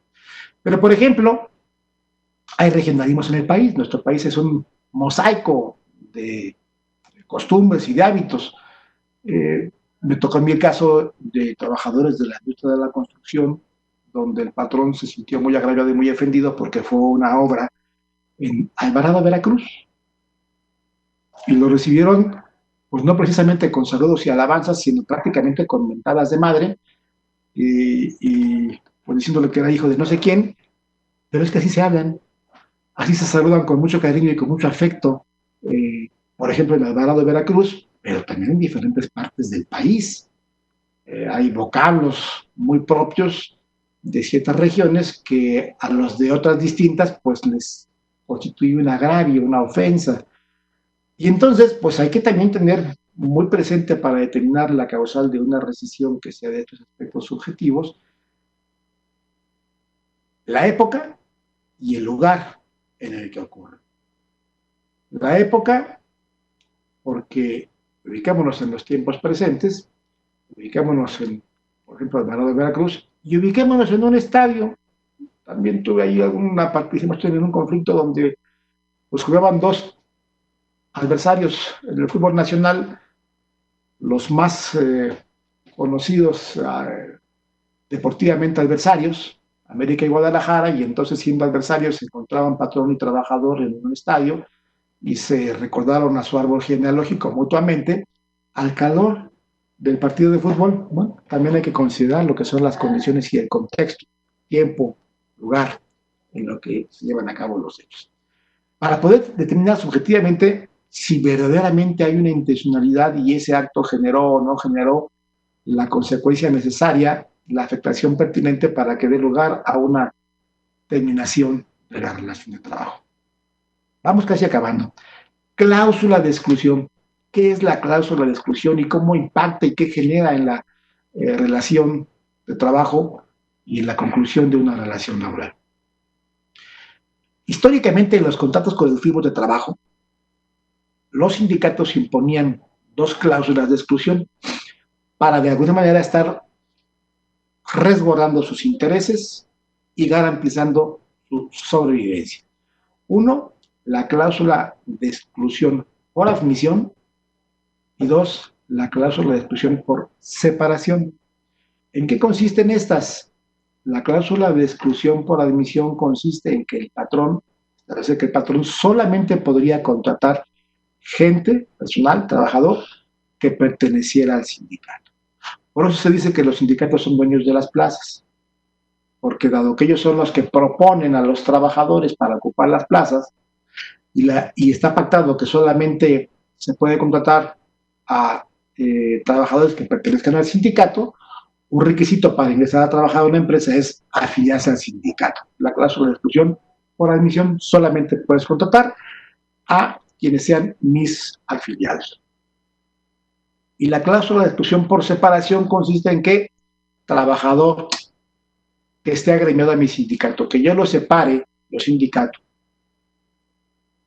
de acuerdo a mis estatutos, tu patrón estás obligado a ya no mantenerlo como trabajador, a separarlo, porque solamente puedes tener como trabajador a los que pertenecen a este gremio sindical conforme al contrato colectivo de trabajo que tenemos.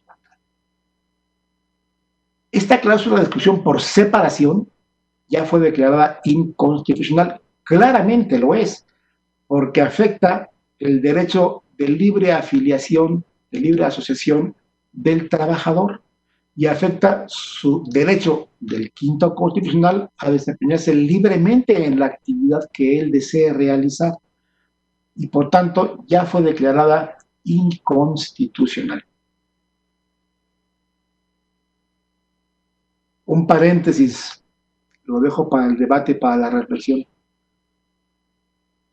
La jurisprudencia, ¿para quién es obligatoria en términos de la ley de amparo? ¿Es obligatoria para los sindicatos? ¿Es obligatoria para los patrones? ¿Es obligatoria para los trabajadores?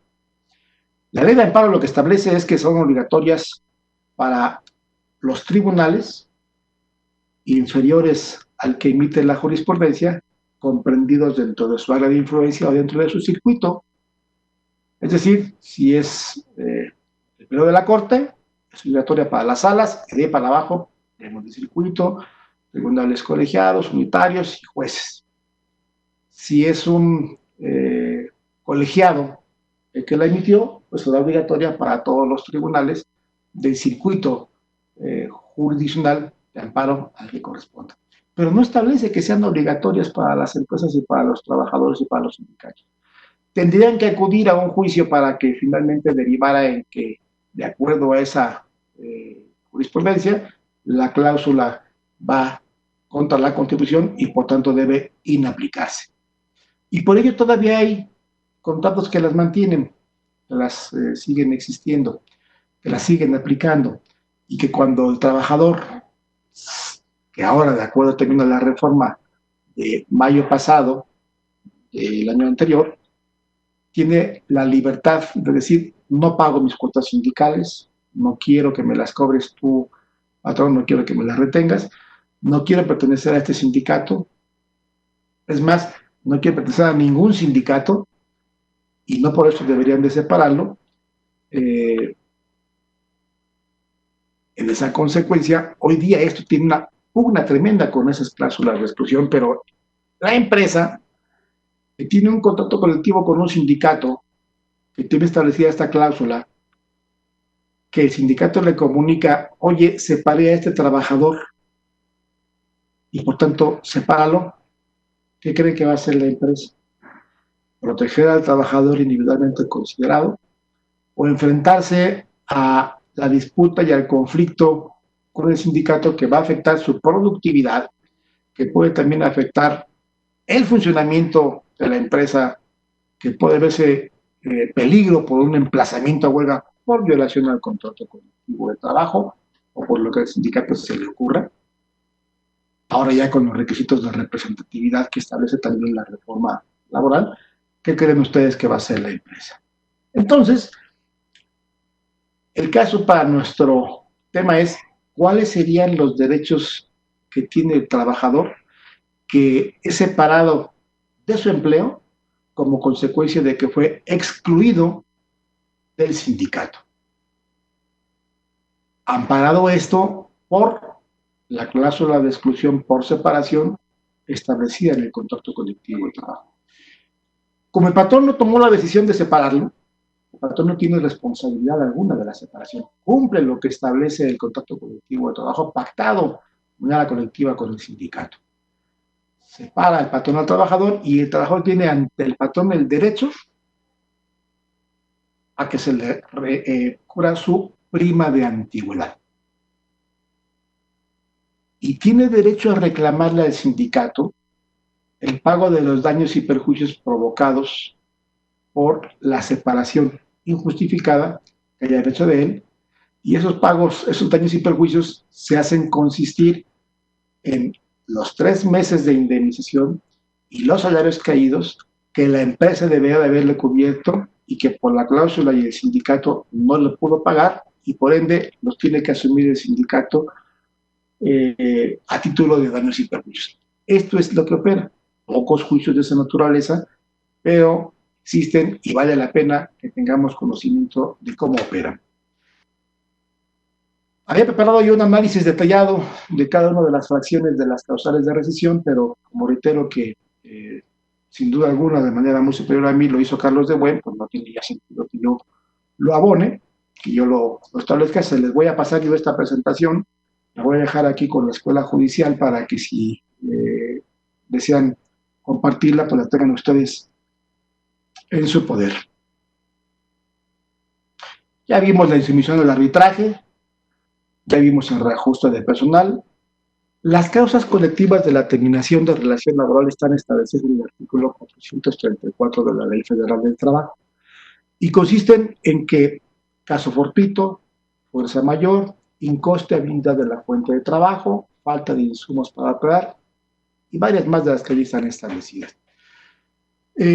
Caso fortuito y fuerza mayor, bueno, son impredecibles, no se conocen de manera anticipada, son abruptas y provocan de manera intempestiva la conclusión de los trabajos por cierre de la fuente de trabajo. Pensemos en un sismo, en un tsunami, en un incendio, en un evento de la naturaleza que viene y destruye la fuente de trabajo de manera tal que no se pueden reanudar los trabajos en otro lugar. Era ahí y se acabó. O bien que por un acto de autoridad, ahora vemos que está muy activa la Unidad de Inteligencia Financiera, la Fiscalía, se lleva a cabo un proceso por el cual se cierran, se aseguran y se cierran las fuentes de trabajo. Se cerró y se acabó. Esas son causas colectivas que provocan la terminación abrupta de la relación laboral y que generan igual que el patrón tenga la obligación de indemnizar a los trabajadores y de pagarles su prima de antigüedad. Como el evento, en los casos de los fuerza mayor y caso fortuito, no son imputables a él, los montos indemnizatorios son menores a los casos en los cuales sí es imputable a él, como son los casos de los actos de autoridad. La jubilación. Concluimos con esto. ¿Qué es la jubilación? En nuestro país existen, para efectos pedagógicos, dos tipos de jubilación. La que está plasmada en la Constitución y las leyes, o sea, la que tiene un origen legal, y la que deriva de los acuerdos colectivos o individuales celebrados con los sindicatos o los trabajadores. ¿Cuáles son las que derivan de la Constitución y las de la ley? Pues las que son, por ejemplo, las de seguridad social, las que derivan del Instituto Mexicano de Seguro Social, del ISSSTE o del Instituto de las Fuerzas Armadas, etc. Esas son las jubilaciones que tienen su origen legal. Pero en la historia se han venido incorporando, surgiendo de la actividad sindical, de la conquista de mejores prestaciones, el pacto consistente en que cuando un trabajador reúna ciertos requisitos, que pueden ser antigüedad, o sea, años de servicios, con una combinación de edad biológica, al terminar su relación de trabajo, el trabajador tenga derecho a recibir una cantidad de dinero llamada cuota de jubilación por el resto de su vida hasta que fallezca. Esa es la jubilación contractual, o colectiva o individual. Conozco casos en los que, digo, colectiva hay infinidad de casos. Individual, conozco muchos casos en los que, por ejemplo, a los empleados de confianza que se les excluye del contrato colectivo, se les otorga una jubilación en su contrato individual que incluso puede ser más benéfica que la de los trabajadores de base o sindicalizados. Y de aquí nos surgen dos temas. Primero, para ser jubilado, de manera contractual, voy a referirme únicamente a esta, aunque muchas cosas aplican también para la legal, la de seguridad social. Un trabajador que es jubilado, para ser jubilado necesita terminar su relación laboral. No puede ser jubilado y trabajador en activo de la misma empresa, porque o recibe un ingreso producto de su salario o recibe un ingreso producto de los años de servicio, dado que se estima, y esa es la razón de ser de las jubilaciones contractuales, que culminó y cumplió su vida laboral activa y que como consecuencia del desgaste humano producto de los años de trabajo, ya debe de concluir esa vida laboral y tener garantizado un ingreso por el resto de su vida. Entonces, como tiene que terminar su relación laboral para ser jubilado, toca con nosotros el tema. ¿Tiene o no derecho a ser indemnizado un trabajador que concluye su relación laboral por jubilación? Bueno, como la jubilación en estos casos no deriva de la ley, es necesario acudir a los términos de lo que establezca el pacto que definió el derecho a la jubilación. Porque ahí sí es una prestación extralegal. Ok, muy bien. Entonces estábamos con que la jubilación en esos casos, la pregunta sería, ¿tiene derecho el trabajador a recibir algo derivado de la conclusión de su relación laboral para ser jubilado? Bueno, habría que estar en consecuencia de lo pactado, porque al ser una prestación superior a las que establece la ley, es una prestación extralegal, se tiene que estar a lo pactado. Y de acuerdo a la jurisprudencia en estos casos, tiene que estarse a lo estrictamente pactado.